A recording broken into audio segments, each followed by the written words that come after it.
তোমার লাগবে বিনা বাধা। কি লাগবে? বিনা বাধা। এরপরে লাগবে নির্দিষ্ট উচ্চতা বা একই উচ্চতা।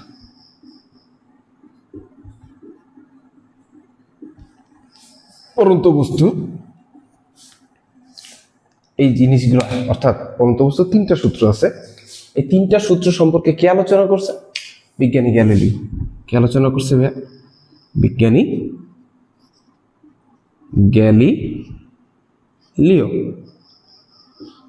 অর্থাৎ বিজ্ঞানী গ্যালিলিও তিনি পরন্ত বস্তু সম্পর্কে আলোচনা করছেন। সে পরন্ত বস্তু কি?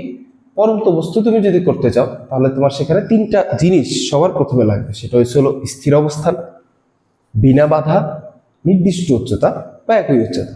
অর্থাৎ তুমি যদি পরন্ত বস্তুর প্রথম সূত্রটা বলতে চাও তাহলে তুমি বলবা স্থির অবস্থান থেকে বিনা বাধায় নির্দিষ্ট উচ্চতায় বা একই উচ্চতা থেকে কোনো বস্তু সমান সময় সমান দূরত্ব অতিক্রম করে।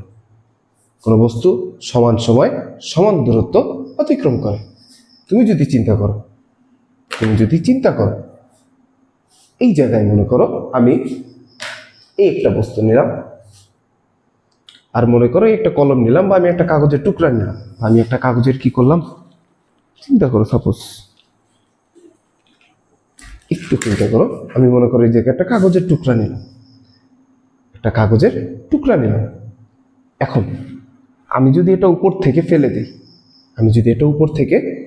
ফেলে দিই, তাহলে কি হবে? অবশ্যই ক্যালকুলেটরটা আগে পড়বে। কারণ কি? কারণ আমার কাছে যে কাগজটা আছে আর যে ক্যালকুলেটরটা আছে, সেই ক্যালকুলেটরটার থেকে কাগজটার ভর কম, ক্যালকুলেটরের ভর বেশি। তো যখন আমি উপর থেকে বস্তুটা একই উচ্চতা থেকে ফেলে দিব, তখন এই বাতাস তাদেরকে কি বাধা দিবে না? তাহলে বাতাস যখন তাদেরকে বাধা দিবে, তখন এই কাগজ সেই বাতাসের বাধাকে কি অতিক্রম করে নিচে পড়তে পারবে? অবশ্যই পড়তে পারবে। কিন্তু সে যে পড়বে তার সাপেক্ষে যখন ক্যালকুলেটর আমি ফেলাবো, তার থেকে ক্যালকুলেটরের ঘনত্ব বেশি, ভরও বেশি। তাহলে যদি এটার ঘনত্ব বেশি হয়, এটার ভরও বেশি হয়, তাহলে বাতাসটাকে যেভাবে বাধা দিবে তাকে কি একইভাবে বাধা দিবে? অবশ্যই না। অর্থাৎ এই দুইটা বস্তু যখন আমি একত্রে ফেলাবো, তখন বাতাস তাকে বেশি বাধা দিবে। কেন বেশি বাধা দিবে? কারণ এর তুলনায় এর ভর কি প্রচুর কম।